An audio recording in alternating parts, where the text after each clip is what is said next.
bipolar wife cheated and is now on her second failed marriage with a child involved. Hello, and welcome to everyone.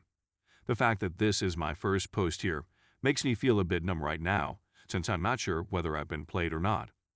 We had known each other since 2010, but only via shared connections, until she reached out to me on Facebook in 2017. I, a 26-year-old man, met my ex, a 27-year-old woman, in 2017. She informed me that she had a romantic interest in me since high school, that she had just divorced, and that she wanted to know whether I would be interested in going on a date with her. I agreed to her offer, and it looked that we were starting to fall in love. We clicked right away since she had a child from a previous marriage, who was approximately 2 years old at the time, and we both had children. Because her father was absent, according to her, and refused to have anything to do with her. I progressively became more of a father figure to her, and now I am the only person she knows, and I am raising her as if she were my own child. My ex-girlfriend notified me that she was expecting our child 3 months into our relationship, even though she was supposedly on birth control and had her tubes tied. Despite the fact that she had misled me about taking birth control, she and I ultimately decided to keep the child and do our best. Despite the fact that this was a big red flag at the time, I still loved and forgiven her for the lie since I'm such an utter fool. A year after our child was born on July 18, 2018, we were married, in a lavish ceremony funded in part by her parents, and moved into our marital home, which had been generously gifted to us by her parents. We paid rent which went towards the mortgage. Due to the fact that I became aware of how strangely my wife would react to the smallest of things, our marriage started to crumble. There were times when something would set her off, and she'd storm into the bathroom with her phone, forcing me to leave her alone for hours so she could cool down. It was a constant source of frustration for me. When I was looking at her the wrong way, it might sometimes result in this. The idea that anything might set her off was absurd. On one occasion, we got into a heated argument because she had wasted all of our finances and had nothing to show for it, not to mention no explanation for why she had done so.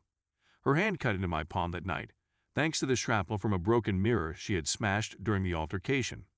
It is important to note that I have never threatened or otherwise interfered with her personal life in any way. We were encouraged to take her to the doctor as a result of this experience, and she was diagnosed with bipolar II disorder. Years pass, and she seems to be more stable as a result of her medicine, but she is no longer the same.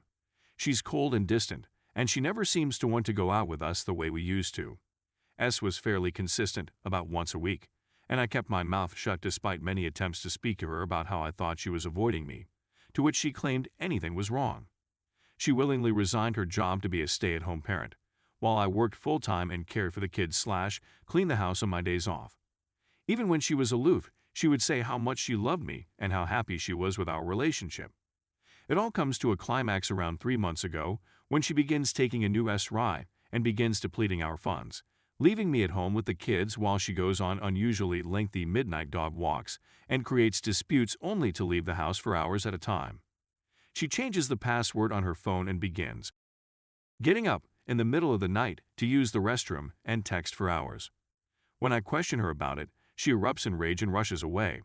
She barred every female Facebook friend I had. I was completely faithful to her and never even looked at another lady.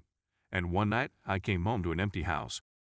No wife, no children, and a letter declaring that she is divorcing me because she is unhappy and has been for a long time. She tells me she wants a divorce because her parents are squabbling in front of the kids, which I agree is not appropriate, and she says she wants a divorce because she is unhappy in her marriage. In the midst of their dissatisfaction with the divorce, in her own words, I was the only person she'd ever had that they liked. She's parents decide to pay for her second divorce in 7 years, this time involving another child and another soon-to-be ex-husband. We signed documents. There will be no alimony or child support for my son because I never legally adopted my daughter, despite my best efforts, during which she puts on an Oscar-worthy performance, wailing as soon as I walk in the door and declaring that she needs to vomit up. I finally get her to stop wailing. Meanwhile, I'm trying hard not to cry, but I couldn't keep it together and sobbed the whole way back to the house. My ex-girlfriend called to tell me she was going to work on herself and that she may be able to reconcile with me later. Even though my heart had been broken, I tried to stay optimistic, and I didn't want to lose her, so I chose to reconcile with her. When I pick up our children for the first visitation, I inquire about the week's events with my daughter, who tells me that my ex has already brought a new boyfriend to the house. We literally signed divorce papers 5 days prior. This man would come over and have sleepovers with my ex-wife while I was at work. She told me while we were still married. I was shocked to learn this. I'm unhappy, and I feel as like I've been tricked my whole life, spending 5 years of my life with someone who never really loved me and just wanted someone to support her in her time of need.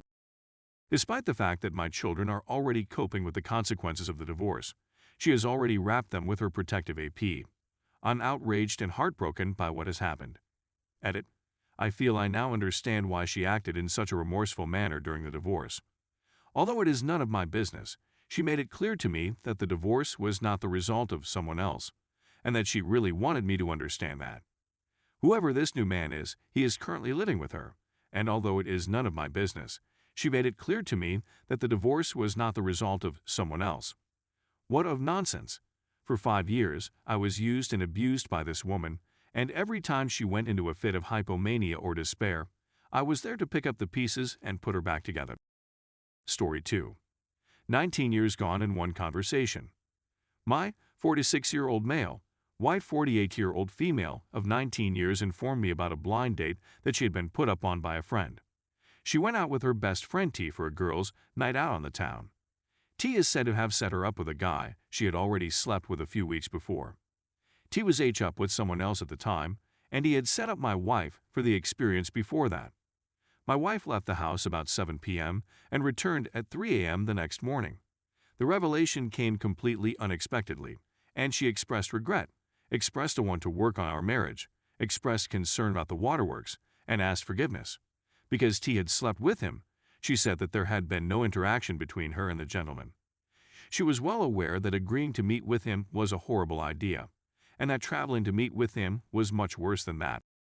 When she claims that nothing happened, I believe she is not giving the whole truth. Also, she said that the guy worked at a sawmill, which allows you to make more money, which is why I am the better choice out essentially. She was confessing that she had made a determined effort to take my position. If she had been able to locate someone with a greater salary, the tone of this piece would have been drastically different. A few times after this ladies' night out, and before the revelation, my wife and T had a devastating breakdown of their relationship. T is a liar and a manipulative, jealous person, according to my wife, who claims that they went from being the closest of friends. According to my understanding, the confession, or partial confession, was made in order to keep T from notifying me about her involvement with the guy. By just providing me only a fraction of the story, you are attempting to deceive me about the truth of what happened, only enough to make things look horrific, but not enough to convey the full horror of what transpired. To be really honest, I didn't need to know everything that had happened. Her story didn't make any sense to me. There were just too many holes in the story's structure. Several little coincidences occurred during this time period, which brought everything into clear perspective. When she told me of this, I completely lost all affection for her. I went numb and didn't even show any signs of being sad. I've reached the end of my rope. My focus at the moment is on finalizing my exit strategy. Establishing financial stability, securing an apartment, and so on are all important steps to take. We're devastated that she is willing to throw away 19 years of marriage with no regard for anything, even our 2 young children.